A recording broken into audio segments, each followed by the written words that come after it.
अस्सलाम वालेकुम दोस्तों, कैसे हैं दोस्तों। डेटा कम्युनिकेशन की एक नई वीडियो में मैं आप सब लोगों को खुश आमदीद करता हूँ। तो दोस्तों, आज की वीडियो में हम बात करेंगे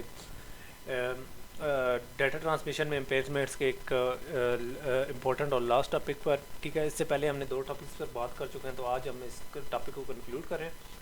तो वो टॉपिक है नॉइस। ठीक है, तो बगैर कोई टाइम ज़ाया किए आज की वीडियो की तरफ चलता हूँ। तो दोस्तों, जैसा कि मैंने आप लोगों को ट्रांसमिशन इम्पेयरमेंट के अंदर बताया था कि इम्पेयरमेंट का मतलब डैमेज होता है, ट्रांसमिशन इम्पेयरमेंट का मतलब होता है कि हमारी ट्रांसमिशन डैमेज हो चुकी है। ठीक है, डैमेज का मतलब क्या है कि एक पॉइंट से दूसरे पॉइंट पर जब ट्रांसमिशन पहुंचती है तो वो वैसी नहीं होती जैसी कि हमने सेंड की होती है, रिसीवर एंड पर वैसी ट्रांसमिशन नहीं होती, तो उसको हम कहते हैं ट्रांसमिशन इम्पेयरमेंट।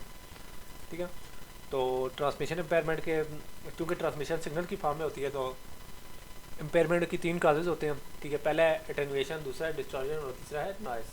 ठीक है, अटेनुएशन और डिस्टॉर्शन पर हम लास्ट वीडियो में बात कर चुके हैं। अटेनुएशन में मैंने आप लोगों को बताया था कि जब वो ट्रांसमिशन मीडिया की रेजिस्टेंस को के आगे जोर लगाती है हमारा सिग्नल, तो उसके नतीजे में हमारा सिग्नल अपनी एनर्जी लॉस करता है, तो उस लॉस ऑफ एनर्जी को हम कहते हैं एटेन्यूएशन।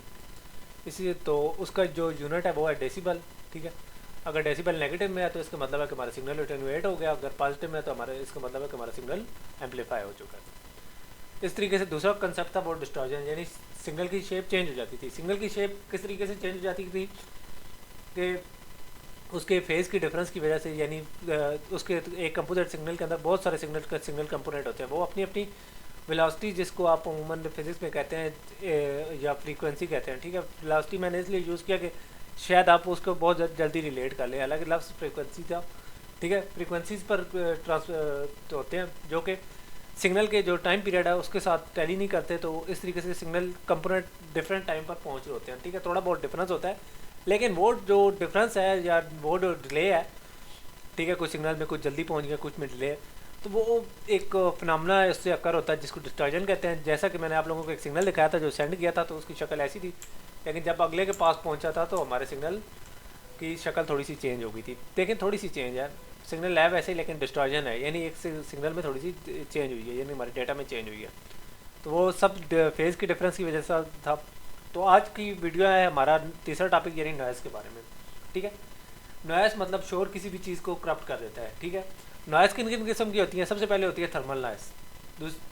थर्मल नॉइज़ होती है कि एक तार के अंदर बहुत सारे यानी जब हीट करते हैं किसी भी चीज़ को, ठीक है, आप लोगों को पता है फिजिक्स के अंदर आपने देखा होगा कि तो उस चीज़ के अंदर एक किस्म की इलेक्ट्रॉन्स की मूवमेंट होती है। ठीक है, तो अगर एक हद तक यानी अगर वो स्टैटिक हालत में या एक हद तक रहें, यानी एक स्टेबल हालत में रहें, तो वो अच्छी चीज़ है। लेकिन अगर वो एक हद से ज़्यादा बाहर निकल जाए तो हम कहेंगे कि उसमें नॉइज़ पैदा हो गया, या थर्मल नॉइज़ पैदा हो गया, या इलेक्ट्रॉन्स डिस्टर्ब हो गए, यानी हीट वगैरह किसी भी चीज़ को दें, तो आप देखते होंगे कि उसकी थोड़ी सी वो वॉलेटिलिटी या ये चीज़ें थोड़ी इंक्रीज़ हो जाती हैं। ठीक है, तो इसी तरीके से किसी भी वजह से हमारे इलेक्ट्रॉन्स की मोशन हीट के अलावा भी बड़े रीज़न होती है, तो उनकी मोशन चेंज होती है। चूँकि हीट की वजह से ये चेंज होती है, तो हम अमूमन कहते हैं कि ये थर्मल नॉइज़ है। ठीक है, तो जब ये रैंडम मोशन होती है इलेक्ट्रॉन्स की, तो उसकी मदद से एक और सिग्नल जनरेट हो जाता है। ठीक है, तो वो एक्स्ट्रा सिग्नल को हम नॉइज़ कहते हैं। ठीक है, तो उसके बाद जो दूसरी टाइप है नॉइज़ की, वो है इंड्यूस्ड। ठीक है, अमूमन आपने देखा होगा कि जिन जगहों पे मोटरें लगी होती हैं, तो वहाँ आप थोड़े से ट्रांसमिशन में थोड़ी गड़बड़ देखते होंगे। इसी तरीके से आप कहीं कोई कंप्यूटर वगैरह यूज़ कर रहे होते हैं, तो आपके मोबाइल पर कॉल आ रही होगी, तो आपके जो डिस्प्ले है उसके अंदर आप थोड़ी सी डिस्ट्रप्शन देखते होंगे, उसको कहते हैं नॉइज़। ठीक है, अमूमन जहाँ जिन जगहों पर मोटरें चल रही होती हैं, ठीक है, इलेक्ट्रिक वाइंडिंग वाली मोटरें, तो वहाँ आप देखते होंगे कि वहाँ थोड़ी सी एक नॉइज़ सी आ रही होती है हर चीज़ के अंदर। ठीक है, कोई ट्रांसमिशन हो गई या कुछ थोड़ी चीज़ें डैमेज हो रही होती हैं। ठीक है, इसी तरीके से एक और है क्रॉस टॉक। ठीक है, क्रॉस टॉक क्या होता है? क्रॉस टॉक कौन सा इफेक्ट होता है कि एक तार दूसरी तार के ऊपर चढ़ी होती है, तो इसका दूसरी के ऊपर इफेक्ट होता है। ठीक है, तो उस इफेक्ट को हम, क्योंकि ये मैग्नेटाइज अमूमन तारें हो जाती हैं या कुछ इस तरीके से, तो वो एक इफेक्ट जो तार के ऊपर तार चढ़ी होती है, ठीक है, तो एक तार का दूसरी तार के ऊपर चाहे आइसोलेटर, लेकिन जो इफेक्ट होता है उसको हम कहते हैं क्रॉस टॉक। ठीक है, तो यानी वो बजाय सीधा ट्रांसमिशन देने के वो आपस में भी कुछ टॉक कर रही होती हैं। ठीक है, इस तरीके से एक इम्पल्स नॉइज़, यानी कभी कभार ना बिजली तेज़ कम हो जाती है तो आपकी डेटा में थोड़ी चेंज हो जाती है, यानी एक नॉइस पैदा हो जाती है जिसको वोल्टेज स्पाइक या कुछ इम्पल्स नॉइस कहते हैं। ठीक है, आप लोगों को मैंने एक ट्रांसमिशन दिखाई, एक सिंपल सा सिग्नल था तो आगे गया, किसी वजह से इसके अंदर नॉइस पैदा हुई थी। देखें रिसीव सिग्नल में थोड़ी सी इंक्रीज़ है, यानी थोड़ी तलखी सी है उस सिग्नल के अंदर। तो यही हमारा नॉइस का कंसेप्ट है कि उसके अंदर थोड़ी सी चेंज हो जाती है। तो ये नॉइस का कंसेप्ट था। ठीक है, तो नॉइस का जिस तरीके से हम डेसिबल में कर रहे थे, तो नॉइस का थोड़ा सा हमें पता चलना चाहिए कि हमारे सिग्नल के अंदर कितनी नॉइस है। तो उसका तरीका ये है कि हम सिग्नल की पावर देखते हैं और अपनी नॉइस की पावर देखते हैं। ठीक है, एवरेज नॉइस पावर। तो हम सिग्नल की पावर को नॉइस की पावर के साथ करते हैं, डिवाइड करते हैं, तो हमें SNR या सिग्नल टू नॉइस रेशियो मिलती है कि इस सिग्नल में कितनी नॉइस है, कितना, ठीक है, कितना सिग्नल है और कितनी नॉइस है। तो इसको हम कहते हैं SNR या signal to noise ratio. ISNR का मतलब यह है कि हमारा सिग्नल में साउंड ज़्यादा है, सिग्नल ज़्यादा है, नॉइस कम है। ठीक है, तो इसका मतलब है कि हमारा सिग्नल कम करप्ट है। और लो SNR का मतलब यह है कि हमारा सिग्नल कम है और नॉइस ज़्यादा है, तो इसका मतलब है कि हमारा सिग्नल ज़्यादा करप्ट है। तो SNR तो हम कैलकुलेट कर लेंगे। तो चूँकि हम डेसिबल में सारा कुछ करते आए हैं, तो डेसिबल में कैसे करेंगे? तो डेसिबल में कन्वर्ट करने का वही फार्मूला है 10 लाख बेस टू 10, और वो SNR की वैल्यू डालेंगे तो हमें डेसिबल में SNR की वैल्यू मिल जाएगी। ठीक है, तो उसके बाद हमारा जो नेक्स्ट स्लाइड है उसकी तरफ बढ़ते हैं। तो उसके अंदर हम देखते हैं कि एक नॉइसी चैनल है। ठीक है, तो उसके हमने SNR मालूम करनी है। ठीक है, नॉइसी चैनल की SNR कैसे मालूम करेंगे? तो उसके लिए हमें फार्मूले वैल्यूज़ मिली हुई हैं, हमने सिर्फ SNR और SNR डेसिबल में मालूम करनी है। ठीक है, तो सिग्नल की पावर है 10 मिलीवाट। ठीक है, ठीक है, एम ये इस्तेमाल जो मिली के लिए है, और इसी तरीके से जो हमारे सिग्नल में नॉइस है वो है माइक्रोवाट। ठीक है, यानी हमारा जो सिग्नल है उसकी थोड़ी नॉइस कम है। ठीक है, माइक्रो में है 10-6 और मिलीवाट 10-3 में होती।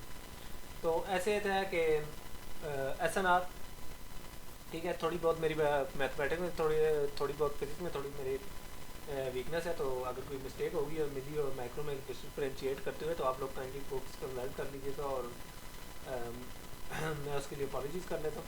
ठीक है, तो उसके लिए हमने SNR DB मालूम करना था। ठीक है, 10 मिलीवाट हमारे सिग्नल की पावर है और नॉइस की 1 माइक्रोवाट है। ठीक है, तो हम SNR मालूम करने का क्या तरीका था? उसका तरीका था एवरेज सिग्नल पावर को हम एवरेज नॉइस पावर से कर देते थे, डिवाइड कर देते थे। वो हम डिवाइड करते तो हमारी वैल्यू आती है 10,000।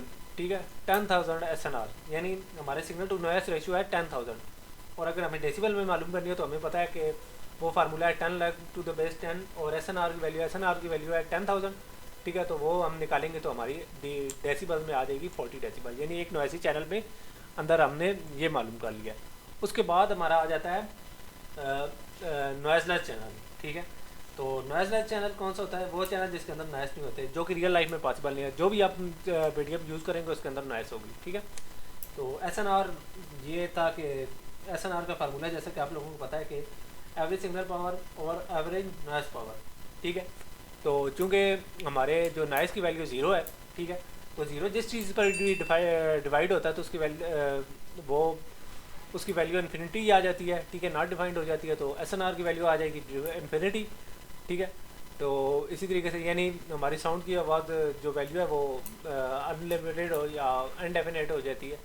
अगर डेसिबल में हमें मालूम करना है तो उस SNR की वैल्यू को 10 लाख टू द बेस 10 से करते हैं, तो हमें उस तरीके से हमें डेसिबल में वैल्यू मिल जाती है। चूँकि इन्फिनिटी का 10 लाख टू द बेस 10 निकालेंगे तो इन्फिनिटी आ जाएगा। चूँकि ये देख लें कि इससे SNR की वैल्यू इन्फिनिटी हो जाती है, तो यही वजह है कि हमें रियल लाइफ में नॉइसलेस चैनल नहीं मिलते। ठीक है, तो जनाब ये कंसेप्ट था नॉइस का। तो उम्मीद है आप लोगों को ये वीडियो पसंद आई होगी। तो नेक्स्ट वीडियो में फिर मिलेंगे, तब तक के लिए इजाज़त दीजिए। और जो नए लोग हैं उनसे रिक्वेस्ट करता हूँ कि वो हमारे चैनल को सब्सक्राइब कर लें। अल्लाह हाफिज़।